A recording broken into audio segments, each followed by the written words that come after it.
Compassion develop करना, empathy develop करना हैं, जो इसके अंतर्गत हम लोग डिस्कस करेंगे। पार्ट 1 के अंदर ये 2 चैप्टर्स रहेंगे इकोनॉमिक्स और हमारा जो atmospheric activity in our country, at the same time we also have to understand the challenges जो इंडियन मैथमेटिक्स इन सब चीजों को पीछे छोड़ दिया है, तो एटलीस्ट उसको हमें रिस्पेक्ट तो बिल्ड होना चाहिए ना उसको लेकर। हमारे कॉन्स्टिट्यूशन किस तरीके का जस्टिस और न्याय हमें प्रोवाइड करता है। You have to aware about your personal income tax. आपको हे बच्चा, गुड इवनिंग, कैसे हो आप लोग? आई होप आपकी पढ़ाई अच्छी चल रही होगी। आज हम लोग कोर्स आउटलाइन को डिस्कस करेंगे, जो हमारा चैप्टर बुक है understanding of society. Course outline, under course outline you can call it chapter 0, no doubt. So under course outline we will discuss about the chapters given in this subject। जो भी सारे chapters है उसके बारे में हम लोग डिस्कस करेंगे।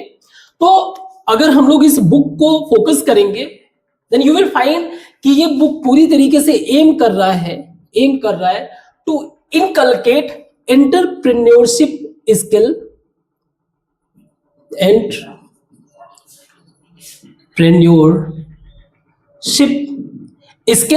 इन आवर स्टूडेंट। हमारे जो यूथ हैं उनके अंदर ये इस स्किल को एक्सप्लिसिट तरीके से, ऐसा नहीं है कि पहले के बुक जो है और पहले का जो एसएसटी का बुक था वो नहीं था, लेकिन वो इतना क्लियर कट जो है इस चीज पे फोकस नहीं कर रहा था। लेकिन इस बार का जो हम लोगों का अभी नया बुक स्टार्ट हुआ है, ये पूरी तरीके से फोकस कर रहा है एंटरप्रेन्योरशिप स्किल इनकलकेट, यानी कि डेवलप करने का स्टूडेंट्स के अंदर। नाउ इसका मतलब क्या होता है? एंटरप्रेन्योर करता क्या है? एंटरप्रेन्योर जो है या एंटरप्रेन्योरशिप का मतलब है कि कोई वैल्यूएबल प्रोडक्ट क्रिएट करना, और इन अदर सेंस आप कह सकते हो, जो मैंने लास्ट क्लास में भी डिस्कस किया हूं, कि is a kind of job creator, है ना। ये वो होते हैं जो जॉब क्रिएट करते हैं। सो एक वैल्यूएबल प्रोडक्ट बनाने के लिए he has to understand the society,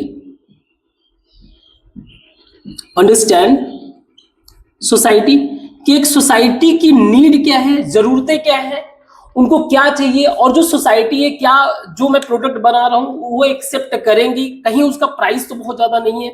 ये सारी चीजें समझना पड़ेगा। और क्योंकि हम लोग प्रेजेंट टाइम में ग्लोबलाइज वर्ल्ड में जी रहे हैं, globalise world means the world is connected, बहुत बेहतर तरीके से पूरा वर्ल्ड एक दूसरे से, यानी कि हर एक कंट्री एक दूसरे से कनेक्टेड है। So no doubt understanding society, that is India and beyond, that's why our book name is understanding society India and beyond.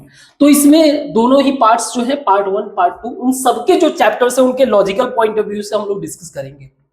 Now किसी भी एंटरप्रेन्योर को कोई वैल्यूएबल प्रोडक्ट बनाने के लिए ही नीड्स रिसोर्सेस।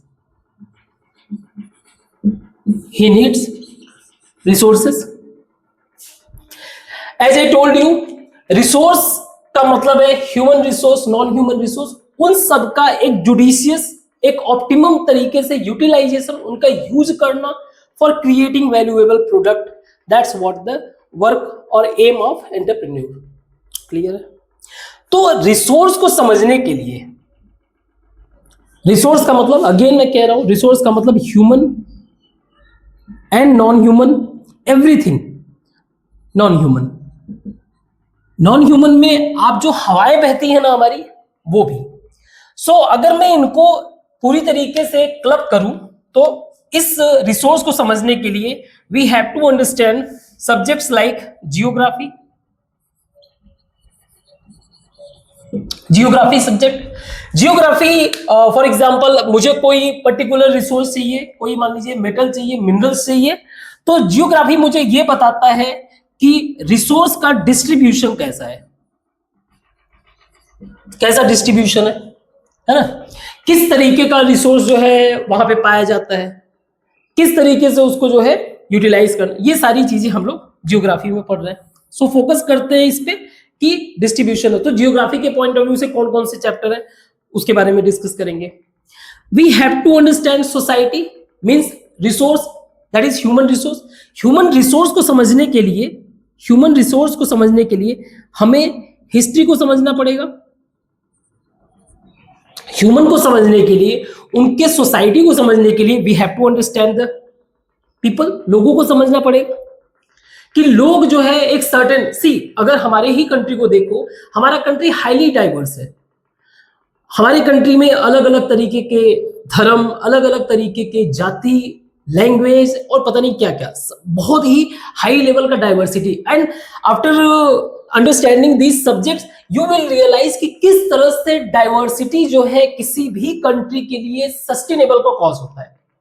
क्यों कोई एक सोसाइटी बहुत ही स्ट्रॉन्ग बाउंड होता है, स्ट्रॉन्ग बाइंडिंग होता है, ओनली बिकॉज ऑफ डाइवर्सिटी।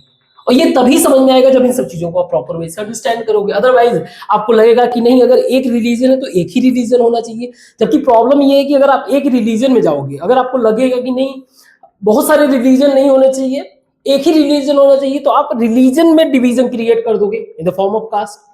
अगर आपको लगेगा कि नहीं एक हमारा जो सोसाइटी है, हमारा जो कम्युनिटी है, it must be built by only one cast, तो आप कास्ट में भी डिवीजन ढूंढने लगोगे। उस एक, जैसे मान लीजिए कोई भी आप कास्ट पिक कर लो, उसमें चाहे कोई एक रेस के बेस, तो ये ह्यूमन नेचर है। ह्यूमन नेचर जो है डिस्ट्रक्शन कर रहा है, but we have to understand, हम लॉजिकली चीजों को समझ के हमारा बिहेवियर चेंज हो जाता है। तो उस ह्यूमन सोसाइटी को समझने के लिए we have to understand history, कि ये सोसाइटी पर्टिकुलर कैसे इवॉल्व हुआ, what are the challenges they faced, किस तरह के चैलेंजेस इन्होंने पास्ट में फेस किया है, किन सब चीजों को हमें ध्यान देना। जैसे एग्जांपल के लिए इंडिया जो हमारा जो कंट्री है, जियोग्राफिक पॉइंट ऑफ व्यू से, जियोग्राफिक पॉइंट ऑफ व्यू से अगर आप देखोगे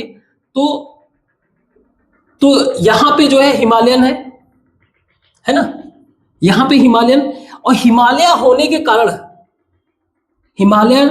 कारण यहां पे बहुत सारा रेनफॉल होता है। ये लोकेशन, ये हिमालय के प्रेजेंस के कारण, मैं एक छोटा सा एग्जांपल दे रहा हूं, हिमालय के प्रेजेंस के कारण ह्यूज रेनफॉल होता है। रेनफॉल होने के कारण ये एक बहुत ही बेस्ट फर्टाइल ग्राउंड हो जाता है। Fertile ground means agricultural activity यहां पे फ्लरिश होगा, बट वो एग्रीकल्चरल एक्टिविटी डिपेंड कर रहा है रेन पे। सो अगर कभी ऐसा हुआ कि रेनफॉल अगर सही से नहीं हुआ, तो कॉज हो सकता है agricultural crisis.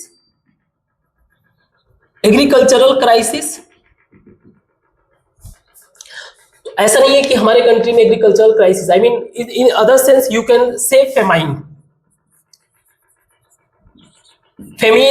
No issue, pronunciation कोई मैटर नहीं है।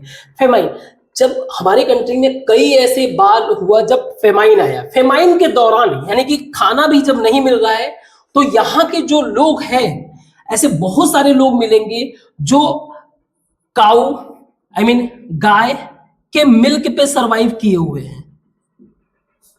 ऐसे बहुत सारी कम्युनिटी है इस जगह की जो काऊ के मिल्क पे सरवाइव की है। दैट इज द रीजन इनकी एक काऊ के साथ बॉन्डिंग देखने को मिलेगा, काऊ के साथ बॉन्डिंग देखने को मिलता है। और यही कारण है कि यहाँ पे पूरा का पूरा इस एक मैटर पे पूरा पॉलिटिक्स होने लगता है। सो अगर आप अंडरस्टैंड करोगे तो आप लोगों के बिहेवियर को जज कर पाओगे, आई मीन उनके साथ रॉन्ग बिहेव नहीं करोगे। अदरवाइज हमारा ह्यूमन नेचर है ही घटिया, हम बाय डिफॉल्ट जो है एक जानवर टाइप के होते हैं। वी हैव ऑलवेज, मैंने पहले भी बताया, we have always a kind of sense of superiority. जैसे आप अगर किसी दिल्ली में है, किसी को देख रहे हो कोई लेबर का काम कर रहा है, आप उसको बिहारी बोल रहे हो, तो इस बात से सिंबलाइज करना चाहते हो कि वो कितना गरीब इंसान है, means he has face economic problem, that is the reason he is working there. अगर आप अंडरस्टैंड नहीं करोगे तो आप किसी को नीचे दिखाने का काम कर रहे हो। आप देख के बोल रहे हो, हमारे नॉर्थ ईस्ट के जो हमारी फैमिली है, जो हमारे परिवार है, उनको देख के बोल रहे हो चाइनीज, बिकॉज ऑफ उनके अपीयरेंस से, आप उनके रेस के पॉइंट ऑफ व्यू से आप उनको चाहिए। That is showing that how much कि आपको लैक कितना है सोसाइटी के अंडरस्टैंडिंग का। आप कभी भी चीजें कुछ कर ही नहीं पाओगे इन दैट सेंस अगर आपके अंदर हेट या फिर इस तरीके का। इसी तरीके से आप साउथ इंडियन के किसी को देख के अगर उनके लैंग्वेज के पॉइंट ऑफ व्यू से कि अगर वो इंग्लिश बोल रहे हैं तो किस तरह से बोल रहे हैं, इन पॉइंट ऑफ व्यू से, या फिर उनके अपीयरेंस पे कि वो कैसे दिख रहे हैं, इन सब चीजों का सॉल्यूशन ये है। So the history tells us how the society evolve, एक पर्टिकुलर सोसाइटी कैसे हो। तो कौन कौन सा चैप्टर है वो हम लोग डिस्कस करेंगे हिस्ट्री के अंतर्गत। फिर आता है हमारा economics. Economics is all about management of resource. See, अगर हमारा कंट्री देखिए तो जो हमारा ईस्टर्न पोर्शन जैसे उड़ीसा हो गया, बंगाल हो गया, ये मिनरल्स रिच, मतलब मिनरल से भरे हुए रिसोर्स है। That is geography tells us the distribution of resources, किस तरह से रिसोर्स डिस्ट्रीब्यूटेड। इकोनॉमी हमें बताता है कि कैसे उसका इस्तेमाल करना है, कहां से हमें, जहां पे रिसोर्स की स्कार्सिटी है, जहां पे कमी है, उसको वहां से लेकर, जहां पे ज्यादा है, जहां पे पॉसिटी, जहां पे भरपूर मात्रा में, वहां से लेकर कैसे स्कार्सिटी वाले जहां पे कमी है वहां पे उसको फुलफिल करना है। तो समहाउ हमें रिसोर्स का मैनेज करना है। We understand through economics. Then it comes to the politics और यू कैन से सिविक्स। इन सारे मैनेजमेंट यानी कि रिसोर्स के मैनेजमेंट के लिए it needs authority, it's need law, rules, regulations. इन सबको मैनेज करने के लिए रूल्स चाहिए, रेगुलेशंस चाहिए। Means we have to understand the authority, who is authorized to take decision, who is authorized to make laws।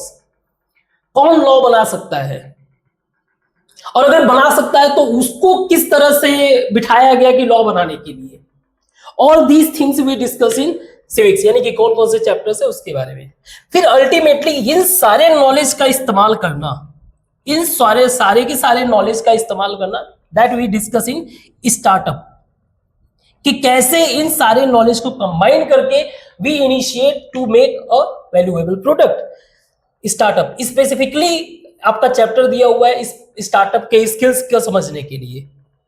Then आपका next आता है फाइनेंशियल मैनेजमेंट। एक तरह से आप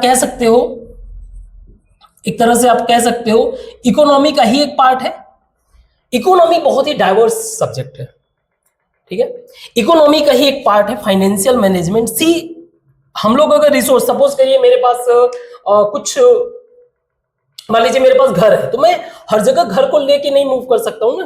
that is the reason resource को हमने क्या कर रखा है, रिसोर्स को हमने equivalent to monetary value we call it currency, rupees, जो अभी आप समझते हो, उसमें कन्वर्ट।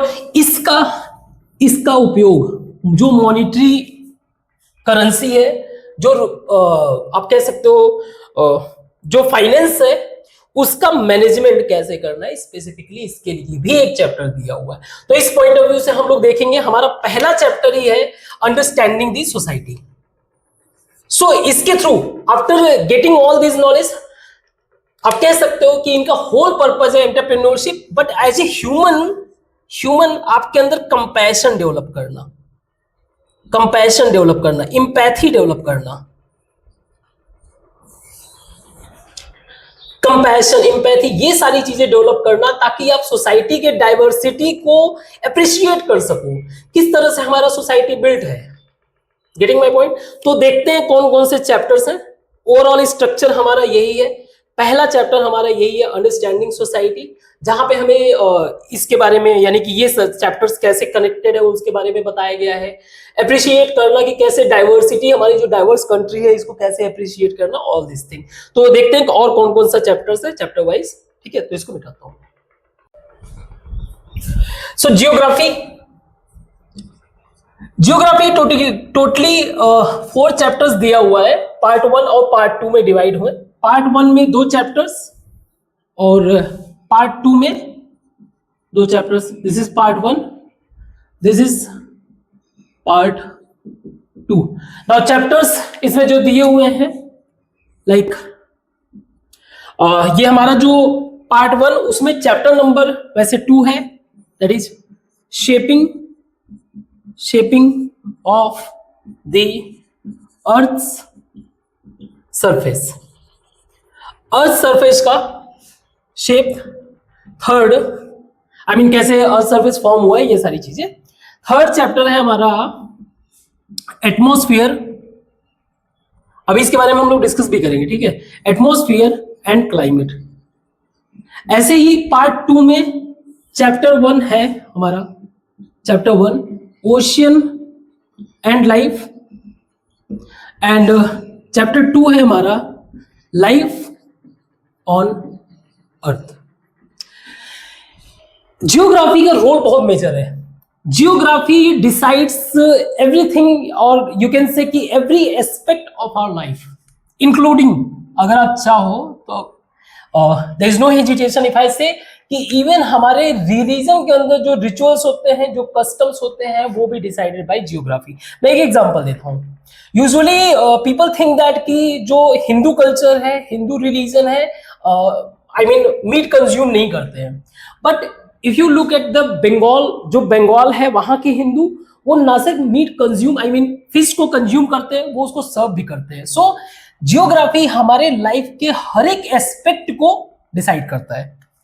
अगर आप इस चीज को नहीं जानोगे, so no doubt at one point of time कहीं ना कहीं जो है ऐसा सिचुएशन आएगा जब आप रिलीजन या फिर किसी भी लाइफ के एस्पेक्ट को लेकर बायस हो जाओगे, और जहां पे आप बायस हुए या फिर प्रॉपर सही जजमेंट अगर आप नहीं कर पाए, तो वो आपके लिए, आपके लाइफ के लिए डिस्टर्बेंस क्रिएट कर सकता है। खैर, shaping of the earth surface, इस चैप्टर में हम लोग जो है कॉन्टिनेंट का जो फॉर्मेशन होता है, अर्थ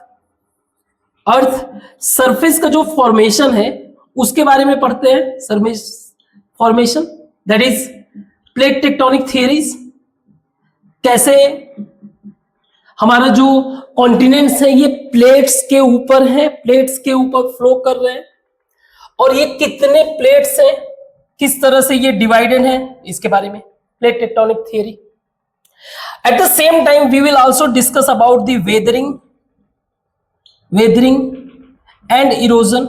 कहने का मतलब क्या है, जैसे फॉर एग्जांपल अगर हम अपने ही कंट्री की बात करें, हमारा प्यारा भारत, तो एक ऐसा टाइम था जब हमारे कंट्री में अरावली सबसे हाईएस्ट माउंटेन हुआ करता था।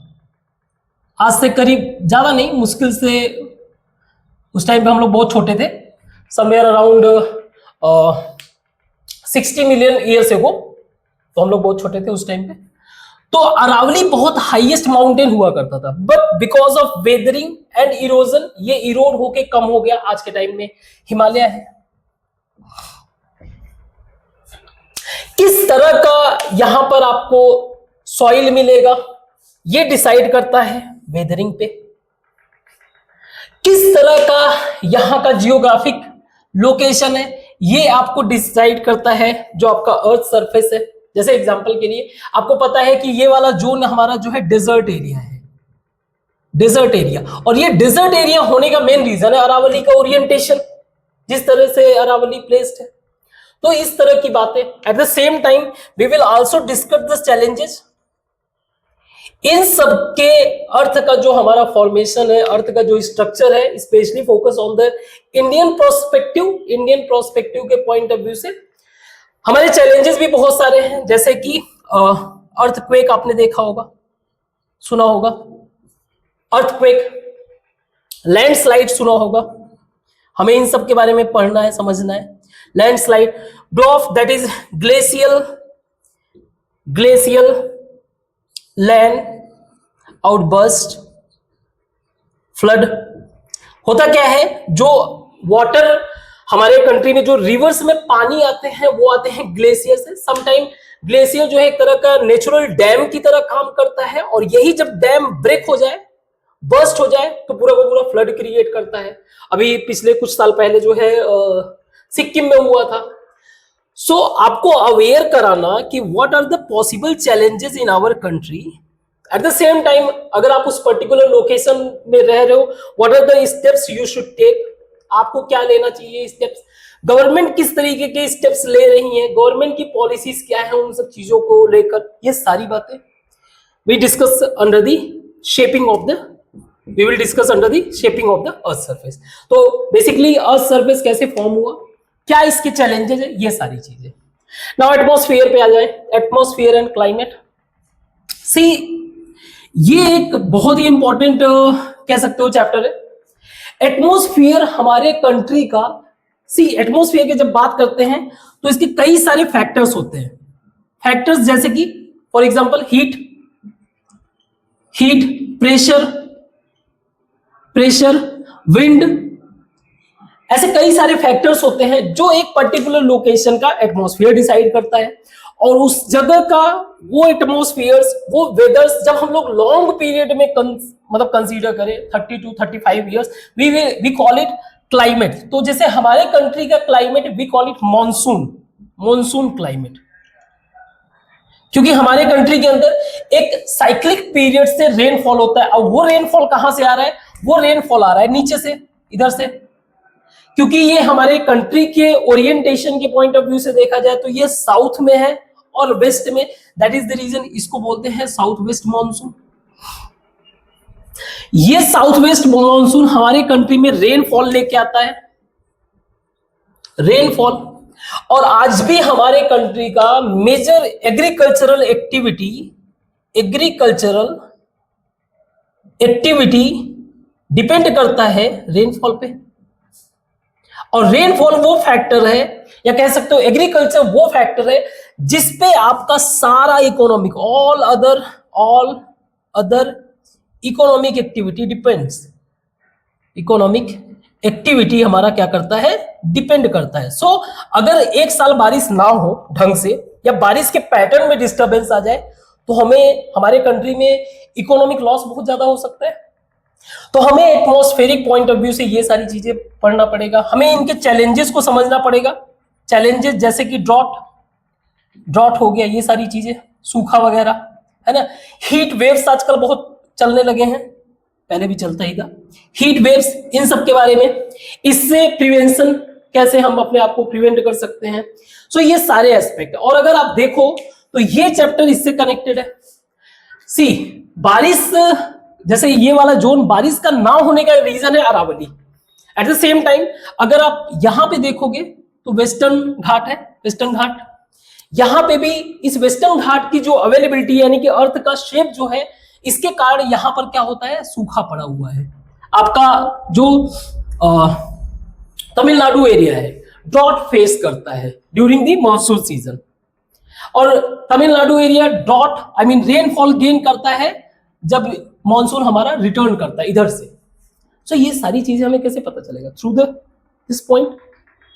सो understanding the atmospheric activity in our country, at the same time we also have to understand the challenges जो लोकल विंड्स होते हैं, जो हीट वेव क्रिएट हो रहे हैं, उससे हमारे एटमॉस्फेयर पे क्या इंपैक्ट पड़ रहा है, जो कि ultimately connected to the economy.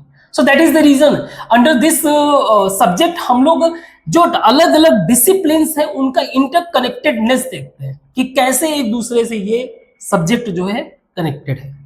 Clear है? Very good. नाउ थर्ड, यानी कि पार्ट 2 के जो 2 चैप्टर्स हैं इनको डिस्कस करते हैं। एक सेकंड में जरा इसको मिटा दूं। सो पार्ट 2 का जो हमारा पहला चैप्टर है that is ocean and life. Ocean की बात करें so it has greatest significance in our life. कैसे? आप ऐसे समझो, इसमें हम लोग जैसे ओशन रिलीफ के बारे में पढ़ते हैं, आई मीन उसका जो भी ओशन सरफेस या फिर ओशन के अंदर जो करंट मूवमेंट होता है, करंट मूवमेंट क्या कहेंगे, करंट तो ऑलरेडी मूव कर रहा है। सो करंट फ्लो, जो ओशन की जो धाराएं होती हैं, जो वेव्स होते हैं, इन सब के बारे में हमें समझना रहता है। And it has greater impact. कैसे?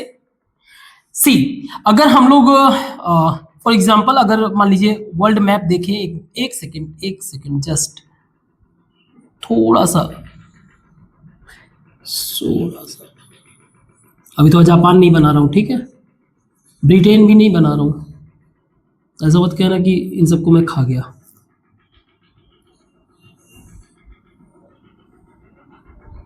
सो समझने के लिए, तो हमारे कंट्री के अंदर लोगों की लाइफ, एक बार के लिए मान लीजिए आप हरियाणा में हो और आपको लग सकता है कि मैं कौन सा ओशन से कनेक्टेड हूं, मेरे लाइफ पे कहां इंपैक्ट पड़ेगा। लेकिन आप समझो, यू हैव टू अंडरस्टैंड कि हमारे कंट्री के अंदर जो एटमॉस्फेरिक रेनफॉल, आई मीन जो रेनफॉल होता है वो किसी ओशन से ही होके आ रहा है, दैट इज इंडियन ओशन से ही होके आ रहा है। और सोच के देखो, अगर वर्ल्ड में अगर यहां पर यानी कि पैसिफिक ओशन के ईस्टर्न कोस्ट पे, ईस्टर्न साइड पे एक छोटा सा लो प्रेशर अगर क्रिएट होता है तो हमारे कंट्री में पोटेंशियल ड्रॉट होने लगता है, सूखा पड़ जाएगा। So that is the reason हमें ओशन को भी समझना पड़ेगा। और सिर्फ इतना ही नहीं, ओशन मेजर रोल प्ले करता है इंटरनेशनल ट्रेड में, इंटरनेशनल ट्रेड नेविगेशन। सो कहीं ना कहीं जो है ये हमारे लाइफ पे बहुत ही ह्यूज इंपैक्ट डालता है। That is the reason we have to understand the ocean in a well manner. और ना सिर्फ इतना ही, लोगों का लाइवलीहुड डिपेंड कर रहा है, जैसा कि मैंने कहा कि इंटरनेशनल ट्रेड जो है, major international trade occur through the ocean. और सिर्फ ये नहीं, आप ओशन की बात करते हो तो बहुत मेजर एरिया कवर करता है, तो उसको कंट्रोल कौन करता है? जैसे इंटरनेशनल मैरीटाइम ऑर्गेनाइजेशन, इन्होंने रूल्स बना रखे हैं, रूल्स एंड रेगुलेशन, जो इंटरनेशनल वाटर जो लोकेशन है उनको मैनेज करने के लिए, इनके बारे में भी पढ़ेंगे।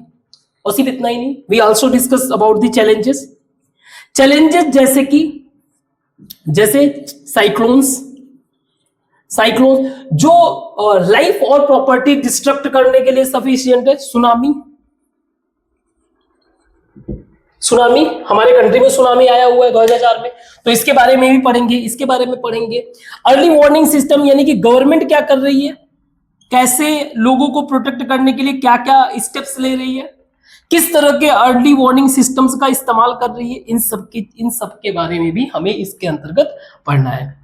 क्योंकि हमें एक बात समझ में आ गया कि हमारा लाइफ जो है directly indirectly impacted by the ocean. That is the reason we have to understand the ocean in detail. तो इसको भी हम लोग पढ़ेंगे, दैट इज पार्ट 2 में।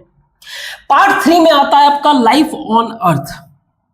After getting all this information, हमें ये समझ में आता है कि कैसे हमारा लाइफ जो है अदर लाइफ से भी कैसे कनेक्टेड है। Other life in the sense of flora and fauna. Flora means plants मान लीजिए, and fauna means animals.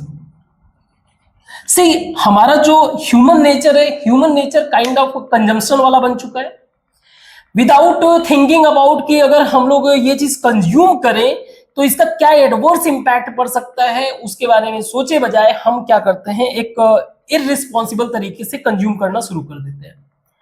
So that is the reason we have to build और inculcate that thought which easily understand the significance role of biodiversity. हमारे life में biodiversity का क्या role है, किस तरह से एक लाइफ जो है दूसरे लाइफ से कनेक्टेड है, इंटरडिपेंडेंट है। So we have to go for the sustainable development. कैसे हमें जो हमारे कुछ वल्नरेबल एनिमल्स हैं, कुछ थ्रेटेंड जो प्लांट्स एनिमल, उनको कैसे प्रोटेक्ट करना है, गवर्नमेंट क्या क्या स्टेप्स यूज कर रही है, how they are recognising forest, जो फॉरेस्ट रिजर्व होते हैं, बायोस्फीयर रिजर्व होते हैं, इन सबको कैसे रिकॉग्नाइज कर रहे हैं, कैसे नेशनल पार्क डिसाइड कर रहे हैं, इन सब चीजों के बारे में हम डिस्कस करेंगे इस चैप्टर में। So under geography we will discuss 4 chapters, 2 chapters in a part 1 and other 2 in part 2. But purpose क्या है? Purpose यही है कि आप रिसोर्स को ना सिर्फ समझो, while utilizing you also have to understand the sustainable utilization. कि ऐसा नहीं है कि आप बेधड़क कुछ भी कंज्यूम करना शुरू कर दो, ठीक है? So you have to use balance point of view से, वो तभी पॉसिबल है ना जब आप ये सारा चीज आप समझ सको। So that's what the 4th chapter we will discuss in geography. Clear? Now हम लोग हिस्ट्री को समझते हैं, हिस्ट्री के पॉइंट ऑफ व्यू से समझते हैं। और वैसे भी मैंने बाकी बता ही दिया। एक बात तो समझ में आ गया, बारिश अगर ढंग से नहीं होगा तो वो इकोनॉमी से कैसे कनेक्टेड है, तो ये सारी चीजें हम लोगों ने डिस्कस कर ही लिया है, ठीक है? तो हम लोग हिस्ट्री पे आते हैं, इसको मिटाते हैं। सो हर एक सोसाइटी जो है उनका एक सर्टेन कस्टम्स होता है, सर्टेन रिचुअल्स होता है, उनका अलग कल्चर होता है। उनको समझने के लिए हमें हिस्ट्री समझना रहता है, ना हिस्ट्री को कहते क्या है, हिस्ट्री का मीनिंग क्या है? हिस्ट्री का मतलब ये, अगर आप डिफाइन करना चाहो तो हिस्ट्री को 2 तरीके से या 3 तरीके से डिफाइन कर सकते हो। एक आप कह सकते हो प्री हिस्ट्री, यानी कि we know about the past, हम पास्ट को तो जानते हैं लेकिन हमारे पास कोई एविडेंस ऐसा कुछ है नहीं, मतलब ऐसा एविडेंस नहीं है, kind of no written evidence, no written evidence. तो वो हमारी प्री हिस्ट्री में आता है। इसके बाद एक आ जाता है आपका प्रोटो हिस्ट्री, यानी हमारे पास रिटन तो है लेकिन अभी तक नॉट डिसाइफर्ड, नॉट, अभी तक उसको जो है प्रॉपर वे से हमने उसको समझा नहीं है, ठीक है, तो वो डिसाइफर नहीं किया गया है, तो प्रोटो हिस्ट्री। और फिर आता है आपका हिस्ट्री, हिस्ट्री जिसका हमारे पास प्रॉपर रिटन एविडेंस है। सो इसी पॉइंट ऑफ व्यू से हमारे जो अंडरस्टैंडिंग सोसाइटी के जो चैप्टर्स है वो 4 चैप्टर्स में डिवाइड है, 4 चैप्टर्स, जो कि पार्ट वन में 2 चैप्टर्स हैं, पार्ट 1 के 2 चैप्टर्स। यहाँ पे आपका चैप्टर आ जाता है, चैप्टर हम लोगों ने 3 चैप्टर्स पहले ही डिस्कस है, ये चैप्टर नंबर 4 है, that is early humans and beginning of civilisation, early human and beginning of civilisation. इसके बाद आपका आता है स्टेट एंड सोसाइटी, डिस्कस करेंगे इन सब के बारे में, ये हो जाता है आपका चैप्टर नंबर 5। इसके बाद आपका आ जाता है पार्ट 2 में चैप्टर नंबर 3 है आपका रेजिस्टेंस एंड रिजिलियंस,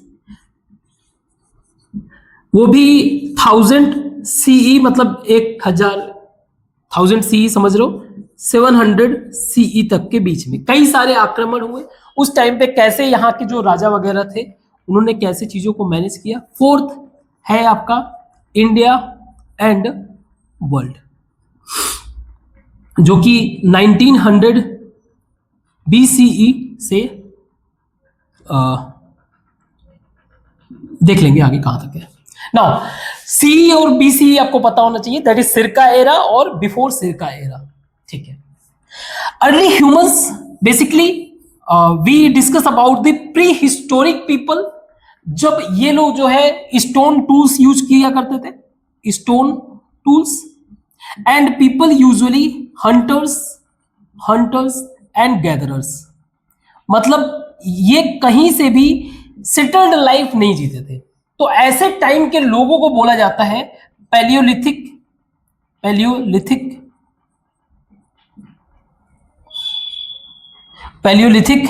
कल्चर कह लो। सिविलाइजेशन का मतलब होता है कि, तो सिविलाइजेशन को पहले ये समझ लेते हैं। पैलियोलिथिक कल्चर का मतलब यही हो गया कि उस टाइम पर लोग जो है इधर से उधर मूव करते थे, सेटल्ड लाइफ नहीं जी रहे थे, जहां पे जानवर मिल गए मार के खा के वहीं सो गए, जहां पे जो चीज फल फूल जो गिरा हुआ मिल गया उसको। फिर दूसरा पीरियड आता है, यह याद रखना, ये प्री हिस्टोरिक में आता है। दूसरा पीरियड इसके बाद स्टार्ट होता है जिसको बोलते हैं मीजोलिथिक। ये वो पीरियड था जहां पे फूड प्रोडक्शन स्टार्ट हो गया था, means people start to notice, जैसे मान लीजिए उन्होंने कुछ फल वगैरह खाया, फल खा के वहीं पे फेंक दिया, वापस से वहीं से गुजर रहे तो उन्होंने देखा कि वापस से वही फल उग गया, तो उनका इंट्यूशन कुछ वर्क किया उस टाइम पे, तो उनको आइडिया मिला कि कैसे फूड प्रोड्यूस करना चाहिए। फिर आपका आता है थर्ड, आपका आता है नियोलिथिक पीरियड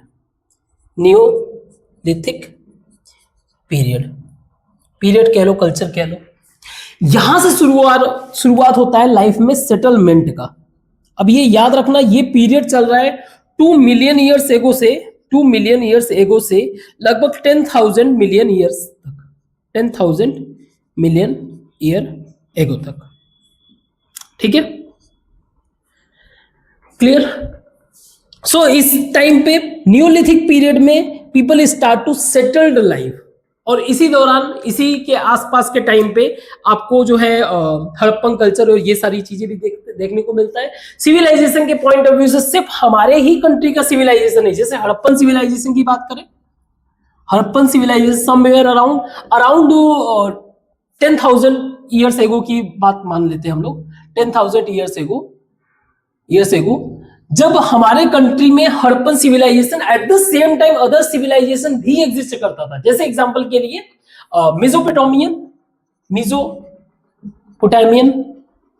ये बेसिकली आज का जो इराक और सीरिया वगैरह है, इराक, सीरिया, बगदाद, ये सारा एरिया। इसके अलावा इजिप्शियन सिविलाइजेशन, चाइनीज सिविलाइजेशन, तो इनके बारे में भी समझना है हमें। सिविलाइजेशन का मतलब एक तरीके से ह्यूमन इवोल्यूशन का मेजरमेंट करने का पैरामीटर्स होता है, ठीक है। अब उनको एक्टिविटी के पॉइंट ऑफ व्यू से, उनको जो है मींस जो उनका सोशल ऑर्डर है उसके पॉइंट ऑफ व्यू से जज करके आप बता सकते हो कि उनका लेवल कितना है। आप ऐसा नहीं है कि आज के टाइम में भी हंटर गैदरर्स भी एग्जिस्ट करते हैं, आज प्रेजेंट टाइम में भी एग्जिस्ट करते हैं, तो हम लोग कहते हैं ना कि इनका कल्चर, इनका सिविलाइजेशन बहुत पिछड़ा हुआ है, अभी इवॉल्व करना है। So that is the reason we have to understand this answer under this chapter early humans. और सी इन चैप्टर्स का पर्पस यही है कि आप अपने रूट्स से कनेक्ट हो सको। अल्टीमेटली एम क्या है? टू डेवलप क्वेस्ट या फिर क्यूरियोसिटी डेवलप करना, curiosity to know about our culture, हमारे कल्चर, हमारे एंसेस्टर्स के बारे में जानना, इसका आपके अंदर इंटरेस्ट बनना चाहिए। सी जब न्यूलिथिक पीरियड में सेटल्ड लाइफ स्टार्ट हो गया, then comes to the next state and society. Means state represent करता है कि कौन जो है, कौन सोसाइटी को मैनेज करेगा, कौन जो है, किसके पास अथॉरिटी है, authority to manage society. Society को कौन मैनेज करेगा? Comes under the state and society. किस तरह का, क्योंकि अब सेटल्ड लाइफ जीने लगे, what was the social order of that period, मतलब किस तरीके से सोसाइटी ऑर्गेनाइज्ड है, किस तरीके का राइट्स अवेलेबल है to the peoples, what kind of institutions at that time, किस तरीके से वो लोग जो है चीजों को मैनेज कर रहे हैं। तो इसमें जैसे हम लोग वैदिक कल्चर के बारे में पढ़ते हैं, वैदिक कल्चर वगैरह के बारे में, मौर्यन पीरियड के बारे में, अथॉरिटी और ये सारी चीजों के अंतर्गत, है ना, काफी कुछ पढ़ने को रहता है। बट अल्टीमेटली हम सोशल पॉइंट ऑफ व्यू से और उनको जो रूल्स कर रहे हैं उनके पॉइंट ऑफ व्यू से इस चैप्टर के अंदर पढ़ेंगे, 5th के चैप्टर के अंदर। नाउ जो हमारा 3rd चैप्टर है पार्ट 2 का, रिजिलियंस। तो सी अगर हम हिस्टोरिकल पॉइंट ऑफ व्यू से अपने कंट्री को देखें, सो हिस्टोरिकल पॉइंट ऑफ व्यू से अगर हम लोग फिगर आउट करें तो हमारा कंट्री बहुत ही वास्ट है। पहले के टाइम में ऐसा कोई डिवीजन हुआ करता था जो नेचुरल बैरियर्स होते थे, जैसे Himalaya could be the natural barrier with other country, मतलब दूसरा कंट्री कुछ और होगा, उसका नेचुरल बैरियर हिमालय हो सकता है, डेजर्ट हो सकता है नेचुरल बैरियर, रिवर हो सकते हैं उस टाइम पे, तो वैसे बैरियर्स थे। तो अब क्योंकि हमारा जो कंट्री था वो जियोग्राफिक पॉइंट ऑफ व्यू से ऐसी जगह पे था जहां पे इकोनॉमिक एक्टिविटी बहुत फ्लरिश होता था, और इसके कारण जो है कई सारे अदर कंट्रीज, अदर जो राजा वाजा होते थे वो लोग अटैक करने आते थे। तो एट दैट टाइम हमारे कंट्री के अंदर जो यहाँ के जो रूलर्स थे उन्होंने कई सारे चैलेंजेस फेस किए, कई सारे challenges in the form of attacks इन्होंने फेस किया 1000 से 1700। इसके बाद जो है अंग्रेज का पीरियड स्टार्ट हो जाता है, वो आपके फर्दर क्लासेस में, अभी यहां तक यहीं पे। तो 1700 और 1000 इस दौरान जो है किस तरीके से रूलर्स जो है चैलेंजेस को फेस किए, किस तरीके से इन्होंने फोर्ट वगैरह बनवाए, फोर्ट एंड फोर्टिफिकेशन किया अपने राज्य को, साम्राज्य को बचाने के लिए, किस तरह से इन लोगों ने अलायंस फॉर्म किया, अलायंस विद अदर रूलर्स, है ना, कैसे अलायंस फॉर्म किए, कैसे कॉन्फेडरेशन बनाए कि एक साथ मिलके हम लोग जो है लड़ेंगे, मींस अबाउट दी चैलेंजेस, ये सारी चीजें हम लोग डिस्कस करेंगे। एट द सेम टाइम इसी दौरान पे एक सामाजिक मूवमेंट भी चल रहा था, वी कॉल इट भक्ति movement.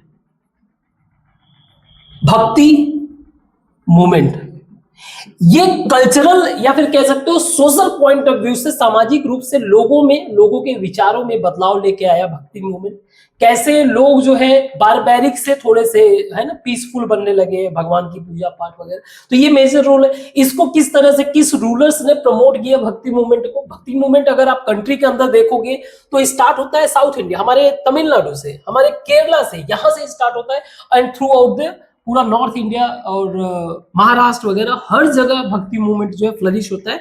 So it bring remarkable change in our country social point of view से, है ना. लोगों का जो थॉट प्रोसेस था उसमें बदलाव. That is the reason we have to discuss under this chapter, जो कि हम लोग पार्ट 2 के चैप्टर 4 में डिस्कस करेंगे. फिर आता है आपका chapter 4, India and world with respect to trade and commerce. Trade and commerce, और ये कब से? 1900 BC, मतलब आज से लगभग 4,000 साल पहले. 4,000 साल पहले से लेकर मान लीजिए अब तक कंसीडर कर लो, ठीक है, ये मैं देख लूंगा कौन से ईयर तक. बट आप इतना याद रखिए कि सिविलाइजेशनल पॉइंट ऑफ व्यू से कैसे हम लोग ट्रेड और कल्चर को जो है फ्लरिश कर रहे थे, कैसे इंडियन इकोनॉमी, और इसके अंतर्गत ये भी हम लोग देखते हैं कैसे इंडियन इकोनॉमी ग्रो भी करता है. और यहाँ पे हमें ये देखना रहता है कि कैसे इंडियन इकोनॉमी जो है other part of world, other part of civilisation से कनेक्टेड है, जैसे कि ग्रीस सिविलाइजेशन हो गया, इसके अलावा चाइनीज सिविलाइजेशन हो गया, है ना. चाइनीज लोगों से कैसे हम ट्रेड कर रहे थे, कैसे हम लोग जो है साउथ ईस्ट एशिया से कनेक्टेड थे, कैसे सेंट्रल एशिया से, मींस किस तरह से हम लोग जो है ट्रेड कर रहे थे, ट्रेड एंड कॉमर्स के थ्रू. आल्सो अगर इन रीजन्स को आप देखोगे, अगर इन रीजन्स को फिगर आउट करोगे तो आपको मिलेगा कि हम लोगों ने कल्चर भी एक्सपोर्ट किए हुए हैं. अगर आप फिगर आउट करोगे तो आपका साउथ ईस्ट एशिया, आपका जापान हो गया, चाइना हो गया, they follow Buddhist culture. See, not only we export goods, we also export culture. So उन सब चीजों के बारे में भी हम लोग इस चैप्टर के अंदर डिस्कस करेंगे. और सिर्फ इतना ही नहीं, we will also discuss the Indian knowledge system under this chapter. Indian knowledge system. हमारे कंट्री का, अब आप वैसे भी सोच के देखो, कोई चीज एक्सपीरियंस जिसका हिस्टोरिकल एक्सपीरियंस है 5,000 साल, that is Ayurveda medicine point of view से, और किसी का हिस्टोरिक एक्सपीरियंस है 500 साल, आप सोच के देखो कि कौन ज्यादा ऑथेंटिक और कौन ज्यादा सिग्निफिकेंट या फिर इफेक्टिव हो सकता है. सो नो डाउट हमारा आयुर्वेदा मोस्ट इफेक्टिव है, बट उसको उस तरीके से प्रमोट नहीं किया गया, एडवर्टाइजमेंट उस तरीके से नहीं किया गया. दैट इज द रीजन हमने कहीं ना कहीं अपने Indian medicine system, Indian mathematics, इन सब चीजों को पीछे छोड़ दिया है. तो एटलीस्ट उसको हमें रिस्पेक्ट तो बिल्ड होना चाहिए ना उसको लेकर. हमारे कंट्री का एस्ट्रोलॉजी, मतलब इंडियन नॉलेज सिस्टम में एस्ट्रोलॉजी, हमारा जो रिलीजियन नॉलेज सिस्टम है, हमारा जो मेडिसिन नॉलेज सिस्टम है, हमारा जो मैथमेटिक्स, ऑल एजुकेशनल नॉलेज, और सारा का सारा जो इंपॉर्टेंट है उन पे भी फोकस करना है इसके अंतर्गत. अब जो मैंने अभी बताया, एडवर्टाइजमेंट हमारे लाइफ पे बहुत ज्यादा इंपैक्ट करता है, हमारी सोच बदल के रख देता है. जैसे फॉर एग्जांपल मैं समझाता हूँ, बात होती है 1840s के टाइम में. 1840s के टाइम में जो है, अगर जो भी ठंडे प्रदेश के लोग हैं, स्पेशली मान लीजिए ब्रिटेन वगैरह, इन लोगों का चाय का कंजम्पशन बहुत ज्यादा था. चाय का कंजम्पशन आता था चाइना से. तो चाइना से आने के कारण जो है इनका कहीं ना कहीं डिपेंडेंट चाइना पे था. 1840s के टाइम में ओपियम वॉर होने के कारण ये हांगकांग को चाइना से ले लेते हैं ब्रिटिशर्स, और एट द सेम टाइम जो है इंडिया में भी चाय ग्रो होने लगता है, दार्जिलिंग. तो सप्लाई ह्यूज हो गया. डिमांड को जनरेट करने के लिए एक प्रॉपर एडवर्टाइजमेंट बनाया जाता है 1890s के पीरियड में, जिस टाइम पे एक रॉयल फैमिली जो है अपने आप को चाय पीते हुए शो करती है. दैट गिव, एक तरह से it gives message to the Indian people कि आप जब चाय पीते हो तो आप रॉयल्टी को शो करते हो, मतलब अपने रिचनेस, आप बहुत ज्यादा रिच हो, इस चीज को शो करते हो. अब ये हमारे कंट्री में इस लेवल तक, जबकि हम लोग उस तरीके के चाय को कंज्यूम करते नहीं थे, बट वो जो चाय का कंजम्पशन हमारे कंट्री में इस तरीके से एडवर्टाइजमेंट के थ्रू जो है इन्फ्यूज किया गया कि later it become part of our prestige, कि अगर आप किसी के घर जा रहे हो और उन्होंने चाय नहीं पूछा तो आपकी बेइज्जती होगी.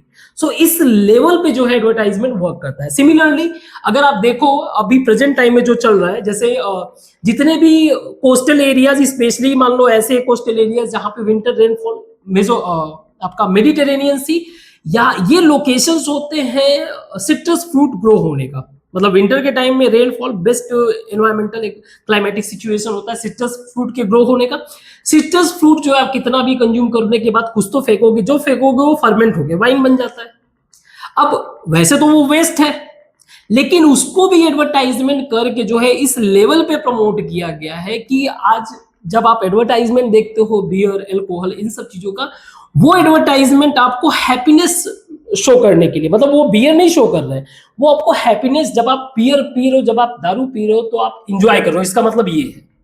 सो ये इतना इम्पैक्ट डालता है कि ये भी हमारे लाइफ का ऐसा पार्ट हो गया है कि अगर आप आपने अपने पार्टी में दारू वगैरह नहीं पिया तो आपने कुछ नहीं किया। तो ये ह्यूज लेवल ऑफ इम्पैक्ट कहीं ना कहीं हमारे जो कल्चरल जो चीजें हैं उसको, आपको कुछ भी चीज कंज्यूम करना है, कुछ भी करो, नो डाउट आपको जो करना है वो करना है, लेकिन पॉइंट ये है कि एटलीस्ट हमारा काउंटर माइंड इतना होना चाहिए कि हम अपने अपने इंट्यूशन से, अपने अंडरस्टैंडिंग से उन एक्टिविटीज को प्रॉपर वे से समझ सके कि क्या सही है क्या गलत है।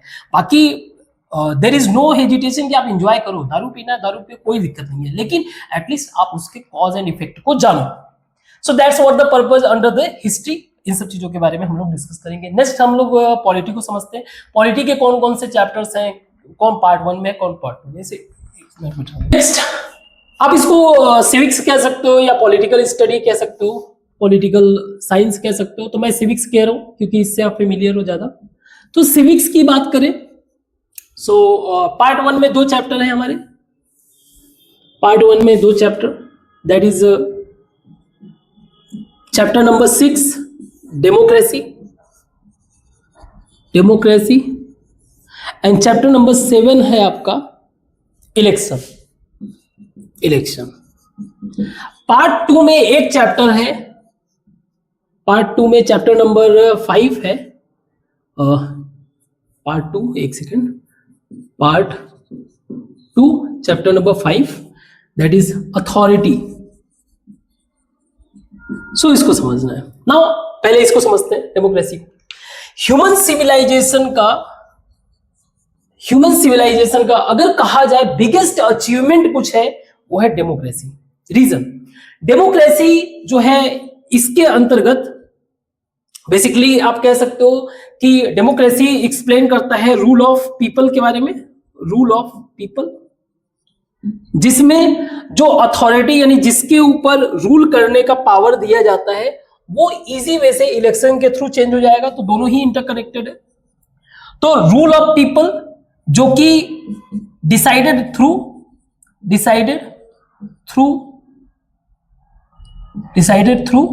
इलेक्शन के थ्रू डिसाइड हो रहा है।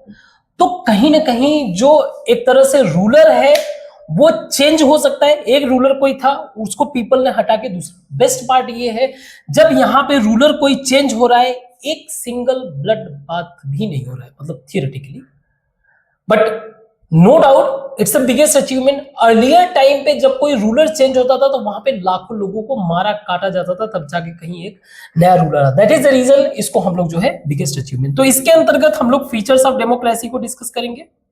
फीचर ऑफ डेमोक्रेसी, डेमोक्रेसी के क्या क्या खास फीचर्स है, मतलब किस तरह से जो है पब्लिक के लिए ज्यादा वेलफेयर है, कंट्री में हमारे जो है किस तरह के डेमोक्रेटिक सिस्टम हमारा कंट्री फॉलो कर रहा है, टाइप्स ऑफ डेमोक्रेसी, किस तरह से हमारे कंट्री में डेमोक्रेसी जैसे कि पार्लियामेंट्री फॉर्म ऑफ सिस्टम, इसके अलावा प्रेसिडेंशियल फॉर्म ऑफ सिस्टम है, दोनों मिक्स फॉर्म ऑफ सिस्टम कैसे अदर पार्ट ऑफ वर्ल्ड में यूटिलाइज हो रहा है, यानी कि फ्रांस में किस तरीके का मेथड है, यूएसए में किस, तो तमाम बातें। सो इन सब चीजों के अंतर्गत हम लोग डेमोक्रेसी के बारे में डिस्कस करेंगे। It's also about the public के पास क्या न्याय, मतलब क्या होता है, क्या उनको अथॉरिटी कितना प्रोटेक्शन उनको प्रोवाइड किया गया, ये सारी बातें हम लोग डिस्कस करें। इलेक्शन के में जो है हम लोग ये डिसाइड करते हैं कि रूलर्स कैसे यहाँ पे डिसाइड होगा, इस रूलर्स को डिसाइड करने के लिए कैसे यहाँ पे इलेक्शन कंडक्ट होता है, मीन्स फैक्टर्स ऑफ इलेक्शन। तो इलेक्शन के अगर फैक्टर की बात करें तो देखा जाए तो एक तो हो गए वोटर्स जो चूज करते हैं, एक वो हो गए जो पॉलिटिकल पार्टीज। सो पॉलिटिकल पार्टीज के भी बारे में हमें डिस्कस करना पड़ेगा, जो गवर्नमेंट फॉर्म करते हैं, जो क्या करते हैं, गवर्नमेंट फॉर्म करते हैं। और एक बॉडी है जो इन इलेक्शन को कंडक्ट कराता है, that is election commission of India. इनको भी हम लोग समझेंगे। मैंने कहा है ये बहुत ही इंपॉर्टेंट कंसेप्ट है, हमें ये समझना रहता है कि कौन वोटर्स किसको दे सकते हैं, कहां से ये चूज करके आएंगे। That is the reason we have to understand the constituencies.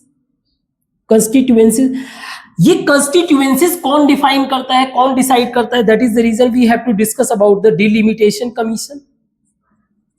इन सब के बारे में हम लोग डिस्कस करेंगे, जो कॉन्स्टिट्यूशन के बारे में डिसाइड करता है, इलेक्टोरल सिस्टम के बारे में डिसाइड करता है, किस तरीके से इलेक्टोरल प्रोसेस होगा, ये सारी चीजें क्लियर। इलेक्शन कमीशन कैसे इनको जो है अपॉइंट किया जाता है, ये सारी चीजें कि कैसे इनके पास क्या क्या authority, all this things we will discuss about the elections. Plus voters के पास कितने वोटर का अधिकार है, ऑल आई थिंक इसमें तो कोई डाउट है ही नहीं, कुछ ज्यादा बताने लायक है नहीं, ठीक है। Now what it comes to the authority. Authority का मतलब ये होता है कि कौन व्यक्ति है जो डिसीजन, मतलब who can decide, decision maker एक तरीके से। और याद रखना, authority always attach with the responsibility. ऐसा नहीं है कि किसी के पास अथॉरिटी है तो उसके पास रिस्पॉन्सिबिलिटी, दोनों ही इंटैक्ट रहते हैं। जिसके पास रिस्पॉन्सिबिलिटी उसके पास सर्टेन अथॉरिटी भी है, जिसका ह्यूज रिस्पॉन्सिबिलिटी तो ह्यूज अथॉरिटी। सो इसके अंतर्गत हम लोग अपने इंडियन अथॉरिटी में कौटिल्य के बारे में हम लोग समझेंगे, कौटिल्य नीति को, शुक्र नीति को समझेंगे, Shukraniti. Under this we will discuss about the discipline and justice, discipline and justice, discipline and justice I mean दंड और न्याय, दंड या फिर कह लो बल एंड न्याय, टाइप्स ऑफ किस तरह का बल होना चाहिए, ये सारी चीजें, किस तरह के अथॉरिटी हो सकते हैं, जैसे कि functional authority, sensitive authority, welfare oriented. So ये सारी चीजें हम लोगों को डिस्कस करना। और इतना ही नहीं, we also have to understand the post independence, किस तरीके से हमारा जस्टिस और सिक्योरिटी, जस्टिस इसके अलावा security, sovereignty, all this things कैसे हमारे कंट्री में पोस्ट इंडिपेंडेंस ये सारी चीजें इवॉल्व हुआ। We will also discuss about the some features of constitution, हमारे कॉन्स्टिट्यूशन किस तरीके का जस्टिस और न्याय हमें प्रोवाइड, जस्टिस न्याय तो एक ही चीज है, कॉन्स्टिट्यूशन हमें किस तरह से जो है प्रोटेक्शन प्रोवाइड करता है, इन सब चीजों के भी बारे में हम लोग डिस्कस करेंगे। तो ये मेजर 3 चैप्टर्स हैं जो सिविक्स को डील करते हैं। आई होप ये समझ में आया होगा। Very good. अब हम लोग इकोनॉमिक्स के भी कुछ चैप्टर्स को समझ लेते हैं। इकोनॉमिक्स को लेकर कौन कौन से चैप्टर्स हैं, इसको 1 सेकंड में मिटा दूं। सो हम लोग इकोनॉमिक्स को देखेंगे। इकोनॉमिक्स में कौन कौन सा चैप्टर है। सो पहले हम लोग पार्ट 1 को ही फिगर आउट करेंगे। पार्ट 2 में जो है स्टार्टअप्स वगैरह के बारे में है, तो उसको हम लोग अलग से डिस्कस करेंगे। नाउ इकोनॉमिक्स का बेसिक मीनिंग वी नो कि इट्स अ मैनेजमेंट ऑफ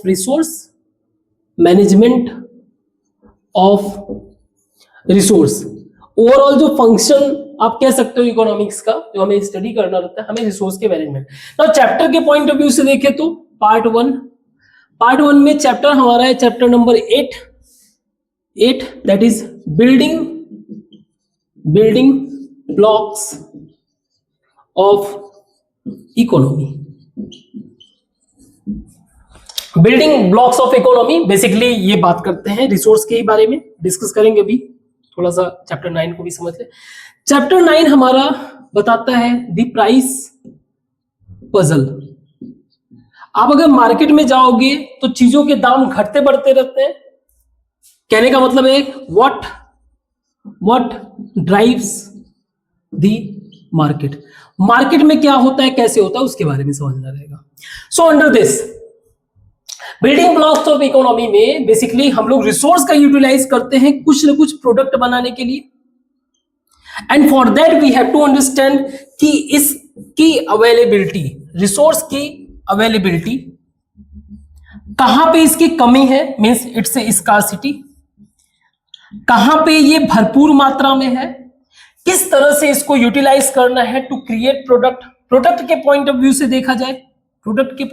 देखा जाए तो हमें ये फिगर आउट करना पड़ेगा कि हमें प्रोड्यूस क्या करना है। First we have to figure out what to produce, कि हमें प्रोड्यूस क्या करना है। जैसे आपका जो पॉपुलेशन है उसके पास कैपेसिटी ही ना हो खरीदने का, तो प्रोड्यूस करके क्या करोगे। तो हमें ये फिगर आउट करना पड़ेगा व्हाट टू प्रोड्यूस, और उसको फिर प्रोड्यूस करने के लिए हम लोग क्या मेथड इस्तेमाल कर रहे हैं। जैसे भी कुछ दिन पहले साइंटिफिक एक्सपीडिशन हुआ चांद पे, मून पे, और वहां पे वाटर पाया गया। तो वाटर पाया गया तो आपको मान लीजिए कल को हमारे वर्ल्ड में या फिर कंट्री में पानी की कमी हो जाए तो हम लोग चांद से पानी लाएंगे, तो भाई वो फिजिबल नहीं है ना। तो ये भी फिगर आउट करना पड़ेगा ना कि हमें कैसे प्रोड्यूस करना है, उसको प्रोडक्शन कॉस्ट कितना लग रहा है, एंड अल्टीमेटली फॉर whom, किसके लिए प्रोड्यूस करना है, ये भी ध्यान में रखना है। सो ऑल दीज थिंग्स किस पे डिपेंड कर रहा है, रिसोर्स पे। So we have to understand कि इस रिसोर्स को कंट्रोल कौन कर रहा है। हमें कंट्री के इकोनॉमिक पॉइंट ऑफ व्यू से वी हैव टू अंडरस्टैंड कि ये रिसोर्स को कंट्रोल किया जाए। Is it control centrally? Centrally का मतलब जैसे एक कंट्री के जो हाईएस्ट अथॉरिटी है उसी का सोल कंट्रोल जो है रिसोर्सेज पे है। तो इसी के बेसिस पे जो है बहुत सारे जो फिलोसॉफिकल थॉट जो है ना, इसी बेसिस पे, खासकर पॉलिटिकल थॉट जो बने हैं इसी रिसोर्स मैनेजमेंट पे के बेसिस पे। चाहे आप कम्युनिज्म ले लीजिए, चाहे सोशलिज्म ले लीजिए, चाहे कैपिटलिज्म ले लीजिए। सो एक तो ये हो गया सेंट्रली प्लान या प्लान इकोनॉमी कह लो। We have to understand plan economy as well as we have to understand the mixed economy, कि नहीं सिर्फ जो अथॉरिटी है, मेन अथॉरिटी है, उसके अलावा पब्लिक यानी कि हमारे जो पीपल्स है वो भी चीजों को कंट्रोल कर सकते हैं। क्लियर है? सो बिल्डिंग ब्लॉक्स में ये सारी चीजें हम लोग पढ़ेंगे। एट द सेम टाइम इस वाले में, इसमें हम लोग क्या पढ़ेंगे, द प्राइस पजल में we will try to understand the market. Market क्या होता है? मार्केट इज ए प्लेस जहां पे सेल और बाय होने का काम होता है। ठीक है, तो प्लेस तो ऐसा कुछ नहीं, मार्केट का मतलब ये है कि जहां पे सेल और बाय हो, कुछ चीजें खरीदी जा रही हो, कुछ चीजें बेची जा रही हो, और ये वर्क करता है on the basis of law of demand and supply. जैसे एग्जांपल के लिए आप कुछ कंट्रीज में देख रहे होंगे ऑयल प्राइस में fluctuation only because of disturbance in supply. Oil के सप्लाई में डिस्टर्बेंस होने के कारण जो है, दैट इज हॉर्मुज वाला issue, that is the reason कि हमारे कंट्री में तो वैसा प्रॉब्लम नहीं है, अदर कंट्रीज में आप देखोगे oil prices, gas prices very much high. Similarly, तो ये तो सप्लाई का इशू था। सिमिलरली आप कोरोना के टाइम पे देखो, कोरोना के टाइम पे, उस टाइम पे हर कोई तो घर में था ना, तो उस टाइम पे डिमांड का प्रॉब्लम था। उस टाइम पे भी डिमांड का प्रॉब्लम होने के का प्राइस उसका बहुत ज्यादा नीचे चला गया। अभी ऑयल का प्राइस, सप्लाई कम होने का, तो there is a price fluctuation, price puzzle. So it works on the basis of law and demand, but at the same time there is some product, कुछ ऐसे भी प्रोडक्ट होते हैं जो इन लॉस को डिफाई करते हैं, मतलब इसको नहीं मान रहे एक तरह से। जैसे कुछ लग्जरी आइटम है, इन सब को भी हमें समझना रहेगा। कुछ पेरिसेबल आइटम है, इस सब कंसेप्ट को भी हमें समझना रहेगा, जो कहीं ना कहीं इन कंसेप्ट को जो है फॉलो नहीं करते, ये अपना अलग ही चलते रहते, तो उन कंसेप्ट को भी हमें समझना है। हमें प्राइस सीलिंग के कंसेप्ट को समझना है। जैसे अभी के टाइम में आप समझो अभी के टाइम में कंट्री ने, जो हमारी गवर्नमेंट है, उन्होंने मैनेज कर रखा है ऑयल प्राइस और गैस प्राइस, तो उन्होंने प्राइस सीलिंग वगैरह मेंटेन कर रखा है। कंट्री में ब्लैक मार्केटिंग वगैरह होता है। जैसे एग्जांपल के लिए क्योंकि लोग थोड़े से डर गए, तो उनको मान लीजिए कोई आइटम चाहिए, तो लोगों ने क्या कर रखा है, होर्डिंग करके रख रखा है कि कल को जब हाई प्राइस हो जाएगा तब बेचेंगे। तो ब्लैक मार्केटिंग, इन सब कंसेप्ट को भी हमें समझना है। हमें समझना पड़ेगा इसके अंतर्गत पब्लिक गुड्स यानी कि वो गुड्स, वो सामान जो किसी को एक तरह से एक्सक्लूड नहीं करता हो, फॉर एवरीवन। फॉर एवरीवन जैसे एग्जांपल के लिए पार्क है, कोई गवर्नमेंट के द्वारा बनाया गया पार्क है, तो आप किसी को इस बेसिस पे आप नहीं निकाल सकते कि नहीं ये पार्क तुम्हारे लिए नहीं है, सबके लिए है। स्ट्रीट लाइट अगर गवर्नमेंट ने लगा रखा है, तो उसके कारण जो रोशनी मिल रही है वो सबको, ऐसा नहीं हो सकता है कि भाई तुम छतरी लेके चलो, तुमको अलाउ नहीं है कि ये रोशनी तुम यूज कर सको। So all these things we have to understand the public goods as well. So ऐसे बहुत सारी बातें हैं जो इसके अंतर्गत हम लोग डिस्कस करेंगे. पार्ट 1 के अंदर ये 2 चैप्टर्स रहेंगे इकोनॉमिक्स, और हमारा जो पार्ट 2 के अंदर है वो मेजर फोकस कर रहा है स्टार्टअप्स और फाइनेंशियल कंसेप्ट में, तो उसको भी एक शॉर्ट में डिस्कस कर लेते हैं. ठीक है, इसको भी करते हैं. सो इन चैप्टर्स को आप इकोनॉमिक्स में ही ऐड कर सकते हो जो पार्ट 2 के हैं, तो कोई इश्यू नहीं, इकोनॉमिक्स के ही अंतर्गत हम लोग लिख देते हैं पार्ट 2. पार्ट 2 के अंतर्गत 2 चैप्टर है हमारे, और चैप्टर नंबर 6 है हमारा. चैप्टर नंबर 6 है from ideas to startup, and chapter number 7 है हमारा. चैप्टर नंबर 7 है smart way to manage your finance. Good. So अगर इस तरह से देखा जाए तो हमारे टोटल चैप्टर्स हो गए, टोटल चैप्टर्स अगर देखा जाए तो पार्ट 1 के अंतर्गत 9 एंड पार्ट 2 के अंतर्गत 7 मीन्स 16 चैप्टर्स हमें जो है एसएसटी में पढ़ना है. खैर, इस पे आते हैं. फ्रॉम आइडियाज टू स्टार्टअप, इसके थ्रू जो है हमको डिफाइन किया जाता है, define about the entrepreneurship. Entrepreneurship के बारे में बताया जाता है. हमें इंपॉर्टेंस बताया जाता है इनोवेशन का इंपॉर्टेंस, जॉब क्रिएशन का इंपॉर्टेंस, और इसको समझाने के लिए we have to study some case studies. मतलब केस स्टडीज हमें समझना रहेगा, case studies of successful entrepreneurs. और सिर्फ इतना ही नहीं, we also have to know about the role of Indian government, या कह सकते हो इंडिया का रोल जो है इन प्रमोटिंग या कह सकते हो क्रिएटिंग स्टार्टअप इकोसिस्टम. किस तरह से हमारे कंट्री में स्टार्टअप इकोसिस्टम को फ्लरिश किया जा रहा है, इन सब चीजों के बारे में, यानी कि बैंक का सपोर्ट हो गया, गवर्नमेंट का सपोर्ट हो गया, ये सारी चीजें किस किस तरीके से बिल्ड किया जा रहा है. Apart from that we will understand the role of MSME, जो medium small micro small medium enterprises है ना, एमएसएमई, एंड जो हमारे अनऑर्गेनाइज्ड सेक्टर है, अनऑर्गेनाइज्ड सेक्टर्स, इनका रोल किस चीज में, इकोनॉमिक ग्रोथ में, हमारे कंट्री के इकोनॉमिक ग्रोथ में इनका रोल. ठीक है, सो ये सारी बातें हम लोग डिस्कस करेंगे. अगर कुछ मिस भी किया हो तो चलो कोई दिक्कत नहीं, वो तो जब हम लोग चैप्टर डिस्कस करेंगे तो उसके बारे में तो जानेंगे. Clear? Good. Smart way to manage finance, ये भी एक इंपॉर्टेंट चैप्टर है. इसके थ्रू जो है लोगों को प्रमोट किया जा रहा है कि आप डेली अपना फाइनेंस मैनेजमेंट सीख सको, क्योंकि इसका रोल बहुत ज्यादा है, बहुत ही इंपॉर्टेंट हमारे लाइफ में मेजर रोल प्ले करता है फाइनेंस का मैनेजमेंट. हमें इसके अंतर्गत जो है फाइनेंशियल मैनेजमेंट के अंतर्गत we have to also understand about the simple and compound interest के बारे में, इसके अलावा हमें स्टॉक्स के बारे में समझना है, यानी कि इन्वेस्टमेंट के बारे में बताना है, इन्वेस्टमेंट के बारे में पढ़ना रहेगा.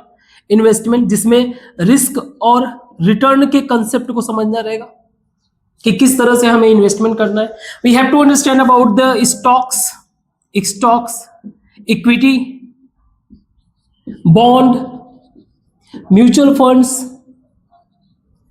Funds and etcetera. इन सब चीजों के बारे में जानना है. हमें इस चीज का एनकरेज किया जाता है कि हमें जो है फैमिली बजट बनाना चाहिए, मीन्स छोटे मोटे काम के लिए भी बजट बनाना चाहिए. हमें फैमिली बजट बनाओ आप फाइनेंस मैनेजमेंट के लिए. हमें हमारे इनकम स्पेंडिंग और सेविंग को मतलब सेविंग पे केयर करना चाहिए, किस तरीके के हम लोग जो है सेव कर रहे हैं, कहाँ पे जो है इन्वेस्टमेंट कर रहे हैं, ये सारी चीजें। अपार्ट फ्रॉम स्टॉक्स इक्विटी ये तो रह गई, एफडी वगैरह के बारे में भी जानकारी ईटीसी में तो खैर आ ही गया इसमें एफडी। और इसके अलावा हमें बेसिक अकाउंटिंग भी बताया जाएगा, basic accounting and one more thing that is personal income tax. कोई भी कंट्री एक कंट्री आपको सिक्योरिटी प्रोवाइड कर रही है, आप सिक्योर हो, आपको जो नीड्स है उसको फुलफिल करने के लिए। So you have to aware about your personal income tax. आपको टैक्स अवॉइड नहीं करना चाहिए, you have to pay your tax. So इसका सिग्निफिकेंस भी इस चैप्टर के अंतर्गत हम लोग डील करेंगे। तो इस तरह से हम लोगों ने सारे चैप्टर्स का एक स्ट्रक्चर्ड फॉर्म को समझ लिया और उनके रूल्स को समझ लिया। अब एक एक करके जो चैप्टर्स आते जाएंगे फिर हम लोग चैप्टर्स को धीरे धीरे अपना डिस्कस करेंगे। नाउ व्हाइल डिस्कसिंग हो सकता है कुछ मैंने मिस्टेक किया हो, कोई स्पेलिंग मिस्टेक हो गया, कोई मैंने कंसेप्ट हो सकता है अगर रॉन्ग बता दिया हो, आप उसको अगर फिगर आउट कर सकते हो तो ठीक है, अदरवाइज अगर मैंने फिगर आउट कर लिया तो उसको करेक्ट करने की कोशिश करूंगा।